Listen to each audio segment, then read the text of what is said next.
surga. Kami sangat bersyukur Tuhan kalau hari ini kami masih ada. Terima kasih ya Bapa di surga untuk kesempatan siang hari ini kami akan mendengarkan firman-Mu. Biarlah Engkau yang berbicara bagi kami Tuhan, yang menjadi jawaban atas semua pertanyaan dalam pikiran kami, dalam hati kami, dalam pergumulan kami. Firman-Mu yang berkuasa, firman-Mu yang berbicara bagi kami siang hari ini. Kami sambut firman-Mu Bapa di dalam nama Tuhan Yesus Kristus. Amin. Shalom. Halo. Ya, firman Tuhan dan hari ini diambil dari Yakobus 5 ayat 7 sampai 11. Yang saya berikan judulnya tujuan akhir dari penderitaan. Beginilah firman Tuhan, Yakobus 5 ayat 7 sampai 11. Ayat 7. Karena itu saudara-saudara, bersabarlah sampai pada kedatangan Tuhan. Sesungguhnya petani menantikan hasil yang berharga dari tanahnya, dan ia sabar sampai telah turun hujan musim gugur dan hujan musim semi. 8. Kamu juga harus bersabar dan harus meneguhkan hatimu, karena kedatangan Tuhan sudah dekat. 9. Saudara-saudara, janganlah kamu bersungut-sungut dan saling mempersalahkan, supaya kamu jangan dihukum. Sesungguhnya hakim telah berdiri di ambang pintu. Saudara-saudara, turutilah teladan penderitaan dan kesabaran para nabi yang telah berbicara demi nama Tuhan. Sesungguhnya kami menyebut mereka berbahagia, yaitu mereka yang telah bertekun.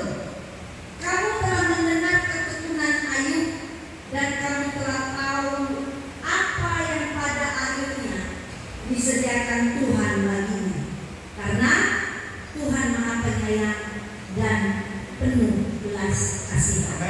Amin.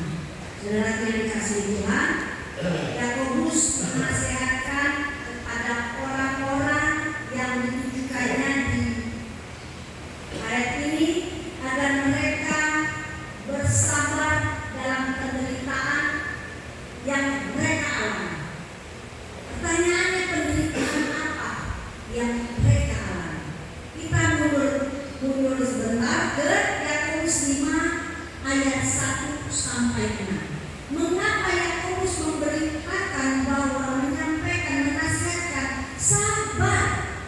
Karena orang-orang yang mengalami penderitaan itu luar biasa menderitanya. Apa yang mengalami? Apa yang terjadi bagi orang-orang tersebut? Di ayat 1 dikatakan begini. Berikutnya peringatan kepada orang kaya. Jadi sekarang, kamu orang-orang kaya, menangislah dan merataplah atas sengsara yang akan menimpa kamu. Kekayaanmu sudah busuk dan pakaianmu telah dimakan lengan. Emas dan perakmu sudah berkarat, dan karatnya akan menjadi kesaksian terhadap kamu dan akan memakan dagingmu seperti api. Kamu telah mengumpulkan harta pada hari-hari yang sedang berakhir. Sesungguhnya telah terdengar teriakan besar, karena upah yang kamu tahan dari buruh yang telah menuai hasil ladang, dan telah sampai ke telinga Tuhan semesta alam keluhan mereka yang menyapu panen.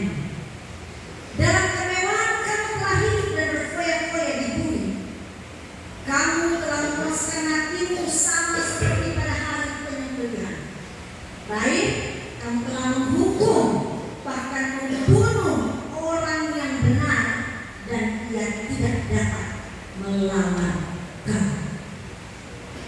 Jadi penderitaan yang mereka alami ini, saudara, mereka teriak minta tolong sama Tuhan.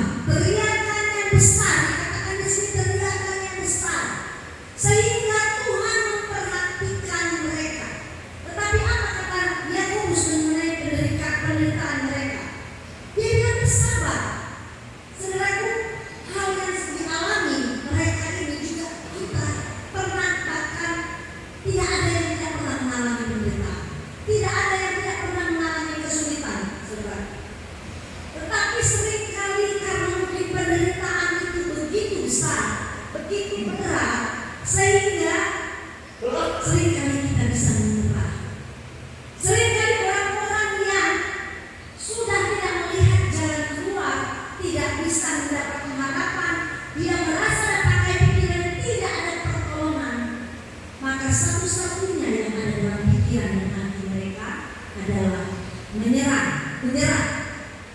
Jadi melalui nasi ini kita ingatkan bahwa dalam keadaan senang atau dalam keadaan susah, saudara, Tuhan selalu ada dan menolong kita. Itu sebabnya, saudara, kadang kita berpikir orang-orang yang dalam keadaan menderita, kesesakan, kesulitan akan sulit berbuat baik. Kenapa? Bukan karena mereka menderita, mereka tidak bisa berbuat baik, tetapi karena membiarkan hatinya penuh dengan kepahitan, dia mengundang roh-roh kegelapan menghantui hatinya, sehingga dia memikirkan dengan jalan pikirannya apa yang dia bisa lakukan dengan kemampuan. Banyak orang, ya, bahkan di Alkitab dicatat sendiri, orang yang mengalami kesulitannya yang sangat parah, ya, istilahnya sudah jatuh ketimpa tangga, udah gak ada jalan satu-satunya. Siapakah dia? Ayub. Jadi 5 tahun yang lalu sudah terjadi hal-hal yang mengalami penderitaan, kepahitan, kesusahan. Tapi apakah Ayub kepahitan sama Tuhan? Tidak, saudara. Kita juga mengalami penderitaan, mengalami kesusahan, mengalami kesesakan. Apakah kita tidak bisa berbuat baik? Bisa. Dengan cara apa? Kalau kita mengundang roh Allah di dalam hati kita, seperti lagu tadi. Bila roh Allah ada di dalamku. Apakah orang yang menari itu hanya orang-orang yang gembira, orang-orang yang banyak uang, orang-orang yang hidupnya merdeka, orang-orang yang hidupnya penuh dengan kemewahan? Enggak. Kenapa Daud bisa menari dengan seperti kalau di firman Tuhan katakan seperti orang gila dia menari. Saking dia beria-ria, karena apa? Roh Allah ada dalamnya. Meskipun kita di dalam sini, meskipun kita dalam keadaan terpuruk, saya tadi mendengar kesaksian Bapak yang luar biasa. Saya mau katakan di sini makanan yang diberikan, saya pikir tidak ada yang sangat kolesterol. Apakah disediakan BPK? Sekali-sekali ada. Dari dalam atau dari luar? Dari luar. Yang saya maksud di dalam. Hah? Ya. Yang berbau kolesterol, saya pikir tidak. Santan-santan adakah sayurnya, Pak? Nah, kalau ada sekali-sekali haleluya waktu Natalan yang banyak. Nah, artinya, saudaraku, apa yang masuk ke dalam tubuh kita, seperti makanan-makanan yang mengandung kolesterol, lemak dan segala macam, yang mengakibatkan kita sakit, darah tinggi, diabetes, bahkan ada yang tak pernah punya diabetes, tapi darah tinggi di sini tiba-tiba di depannya ada diabetes, ada darah tinggi. Padahal yang masuk bukan sesuatu yang mengakibatkan penyakit. Jadi pertanyaannya dari mana? Dari mana? Yes, pikiran. Pikiran sangat mendominasi kita, membuat penyakit ini tumbuh berkembang. Dalam tubuh kita ini banyak bibit-bibit penyakit, cuma lagi tidur, Pak. Jangan kita bangunkan.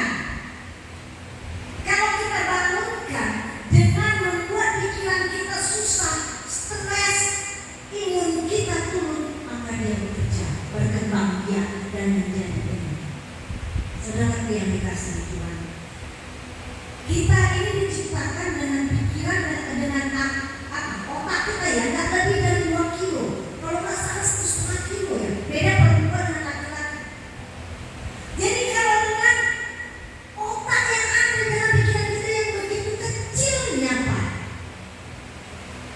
yang kita tidak bisa sanggup menyelesaikan hal-hal yang begitu besar yang tak mampu kita selesaikan. Berapa kita pikirkan? Itu kan enak di luar sana, mau apa dia beli.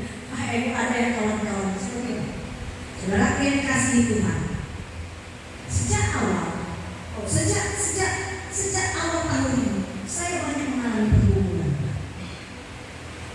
banyak sekali.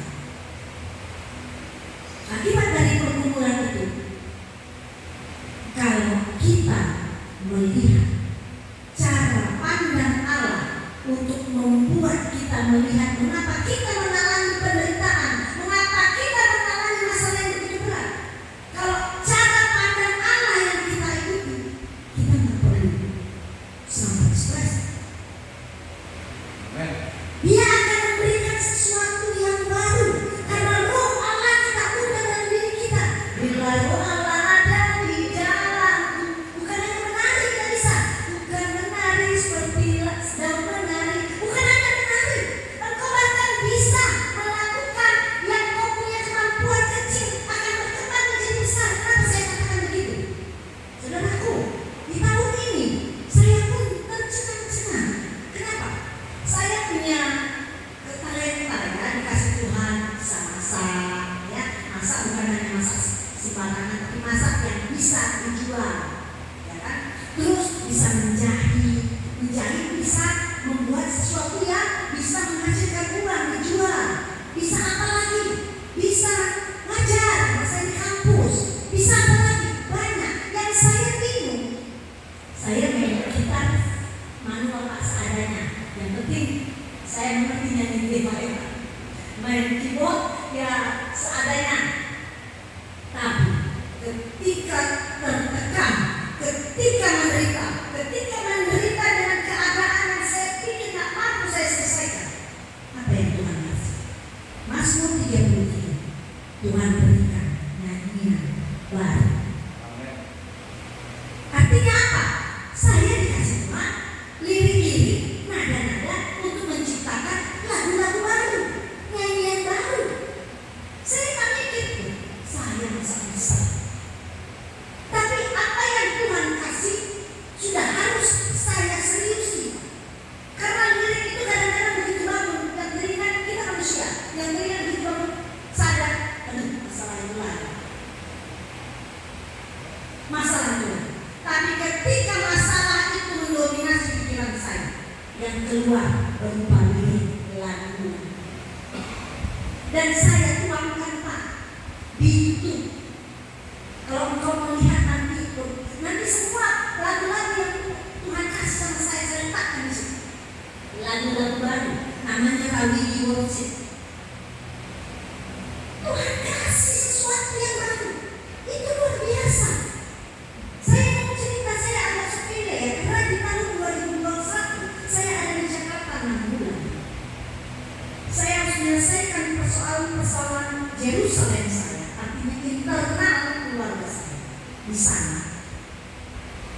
Ya, dan saya berpikir karena tahun ini terulang kembali, saya mengingat dari 2021 sampai 2024 ini, 2021 itu saya mengalami sesuatu yang luar biasa menurut saya. Saya tidak pernah mengalami hal-hal yang luar biasa harus saya selesaikan.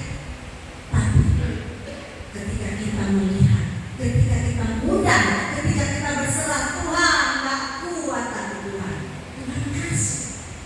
Tahun 2021 Tuhan kasih saya banyak lagu baru di sana. Dan tahun ini Tuhan ingatkan itu lagu lagi. Tahun itu saya dikasih Tuhan, maka saya letakkan saking saya excitednya, saking saya terkejutnya, saya makanya buat satu akun YouTube ini, saya letakkan di situ lagu-lagu baru yang Tuhan ingatkan. Nah, itu 2021, 2022 nggak ada. Hidup saya aman-aman ada satu lagu, lirik lagu, nada-nada tak keluar. 2023 tak ada.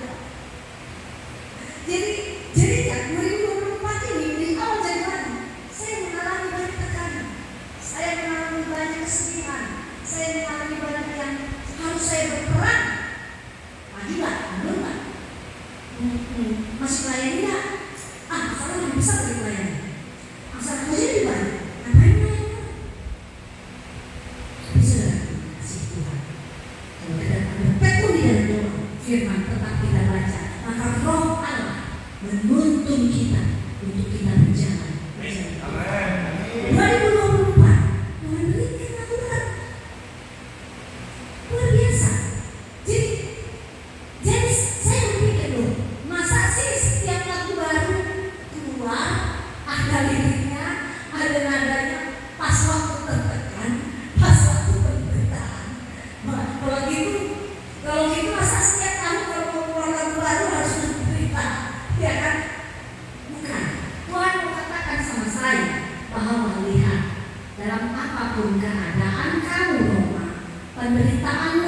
biasa menurutmu. Aku Tuhan lebih besar dari semua. Amin. Aku Tuhan memperhitungkan semua air matamu dan kesusahanmu, keluh kesahmu, doamu. Begitu juga kita di sini, saudara. Tidak akan pernah Tuhan tinggalkan. Di sini dikatakan ada perumpamaan mengenai petaninya. Nah, di sini seorang petani diceritakan di sini dia kan menanti-nantikan musim panen. Tapi petani yang dimaksud di sini mengalami masa pergumulan. Karena misalnya dia lagi mulai membajak, dia mengalami kesulitan karena ketika dia mulai membajak air tidak ada, sehingga kering lah. Nah, kemudian dia menunggu air ada pelan-pelan baru dia membajak dan ditanamlah benih-benih itu, Pak. Setelah dia tanam benih-benihnya, hama datang. Hama datang menghabiskan benih-benih itu yang bagus. Kemudian apa keputusan dari petani?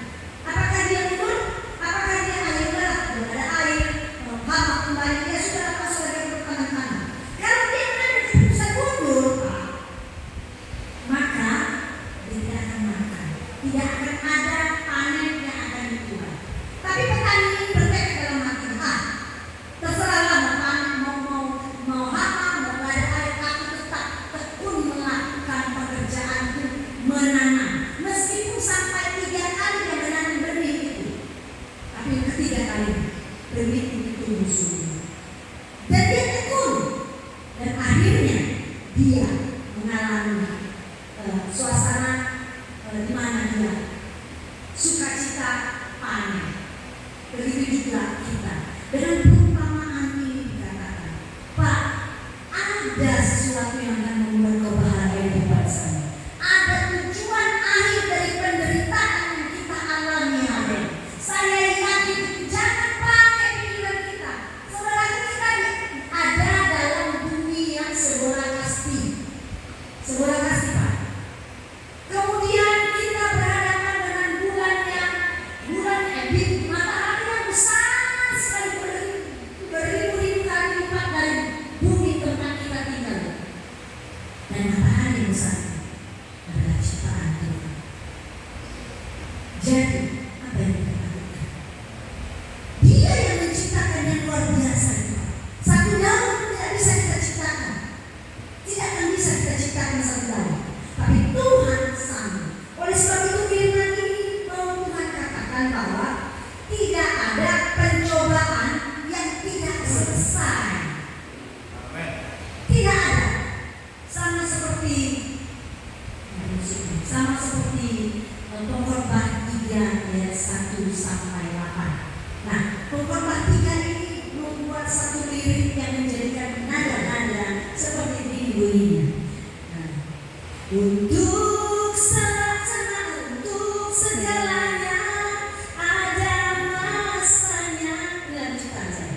Untuk apapun ada waktunya, ada waktu untuk menangis, ada waktu untuk tertawa, ada waktu untuk berdiam diri, ada waktu untuk bicara.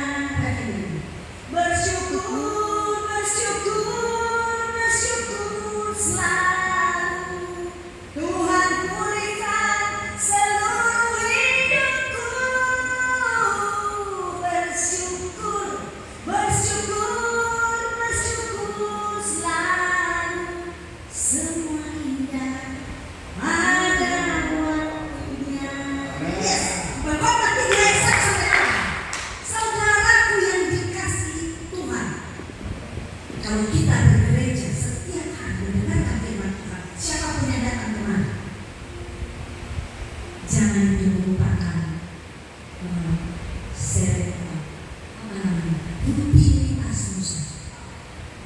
Setiap firman yang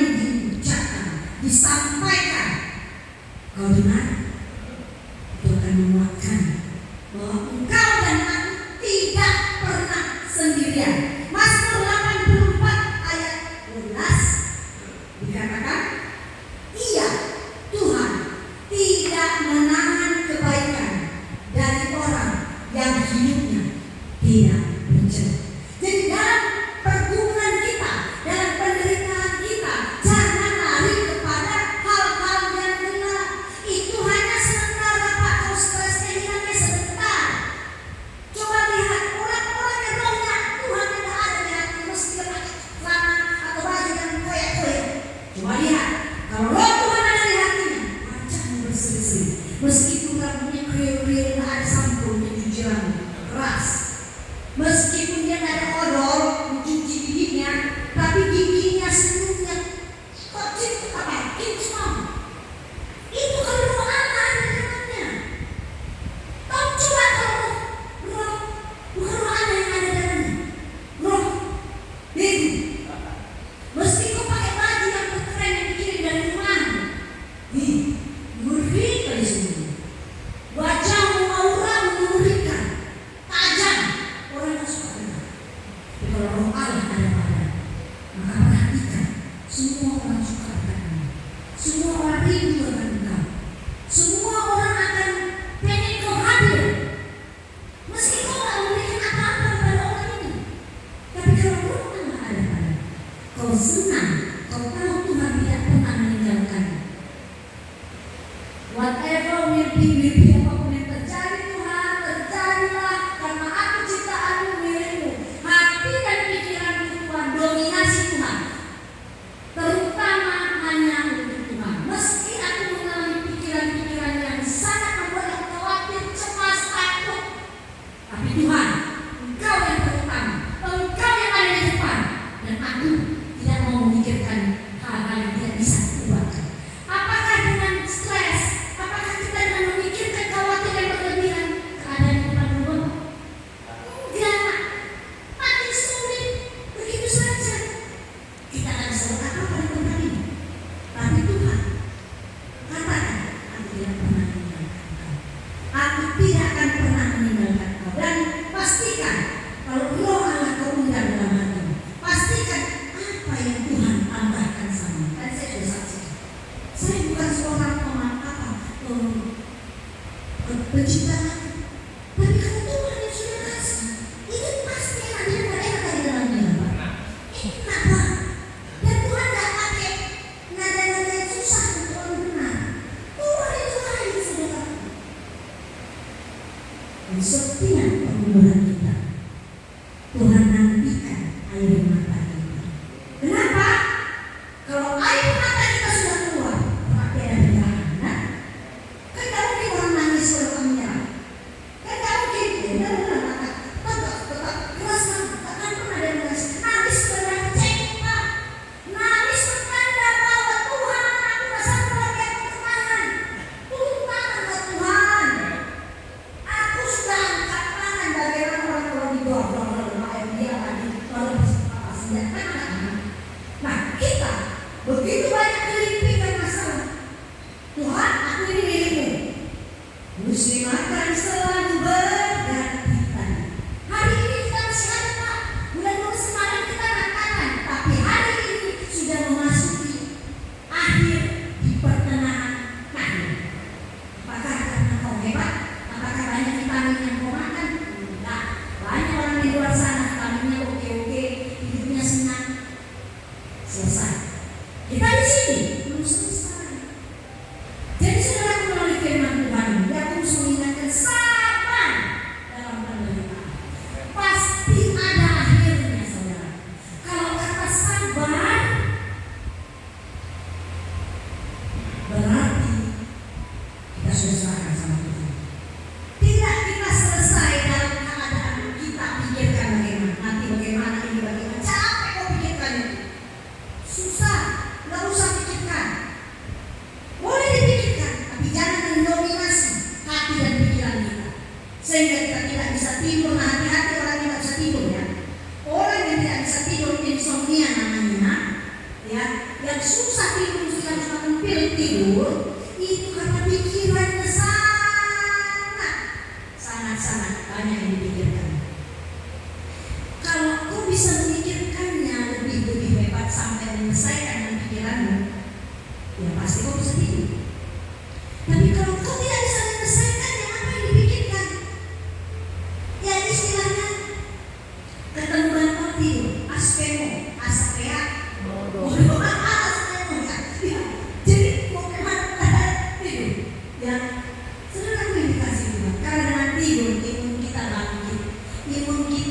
menyelesaikan semua tubuh kita, level kita. Nah, ginjal beroperasi atau melakukan tugasnya jam 11 sampai jam 1 malam.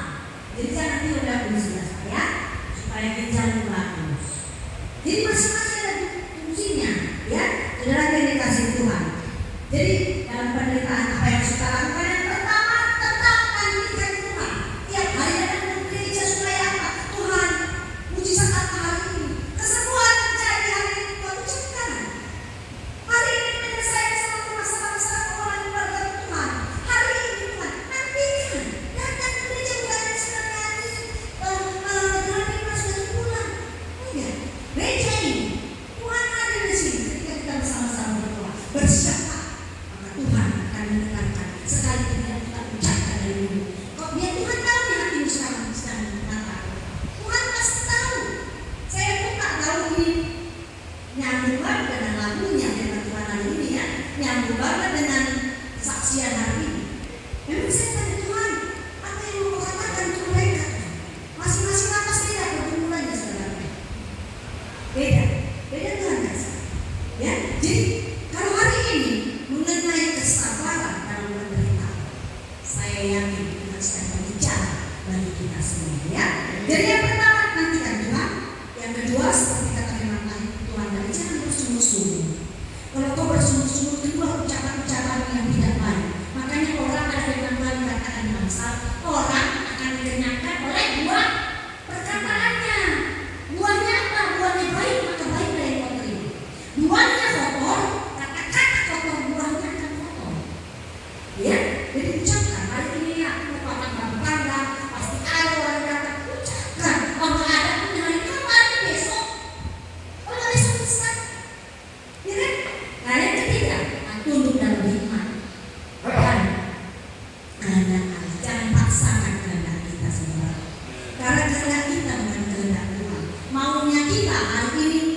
Makanya bercapek ada berdoa dari tahun lalu. Maunya hari ini kita sembuh, ya, betul ya? Sini ada ya. Hari ini masih jangan kehendak kita. Kalau hari ini kita sembuh, maka hari ini Tuhan akan menyembuhkan. Tapi kalau engkau belum sembuh hari ini, maka ada kehendak Tuhan dalam proses kesembuhan. Amin. Bukan dia peka, bukan dia nggak peduli. Dia mau proses itu, Tuhan juga proses saudaraku. Dia nggak instan. Sama seperti Tuhan datang ke dunia ini nggak proses tiba-tiba kucuk datang Yesus 33 tahun makanya mati dari salib. Enggak, dia lahir dari kandungan Maria, perawat Maria, sesuai dengan proses. Ya, jadi kehidupan kita itu proses, saudara. Ya, yang keempat adalah kita harus berbuat baik. Caranya bagaimana kita harus berbuat baik? Undang Roh Tuhan dalam hati kita. Undang Roh Tuhan. Oleh karena itu jangan ada dalam pergaulan pencemooh. Jangan ada kau dah suntuk masuk dalam hubungan penjudi. Jangan kau dah suntuk masuk dalam lingkungan narkoba. Jangan ada di lingkungan itu. Bagaimana Roh Tuhan masuk? Roh Tuhan tidak akan bisa masuk di tempat yang gelap. Ya, jadi usahakan dirimu ada dalam kesenangan Tuhan. Ya, lingkungan itu ya. Dan kelima terakhir, maka kita berserah. Semua persoalan kita bawa kepada Tuhan. I surrender Lord, aku berserah pada Yesus, Juru Selamat. Aku berserah. Kalau salah sudah berserah, kalau sudah kita serahkan, jangan ambil lagi. Kalau kau diserahkan, itu namanya pinjam.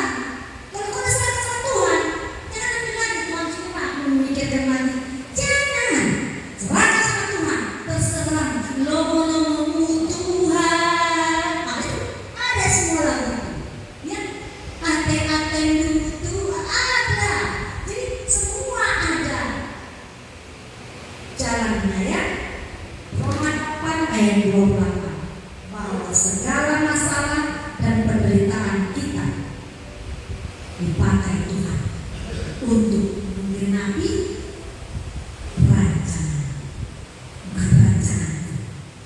Saudaraku, tempat ini bukan tempat terakhir. Jangan pikirkan masih lama. Itu usah kau pikirkan. Tapi yang pasti Tuhan, kalau kau minta sama Tuhan, tempat ini bukan tempat terakhir. Maka kalau kau biarkan, izinkan aku keluar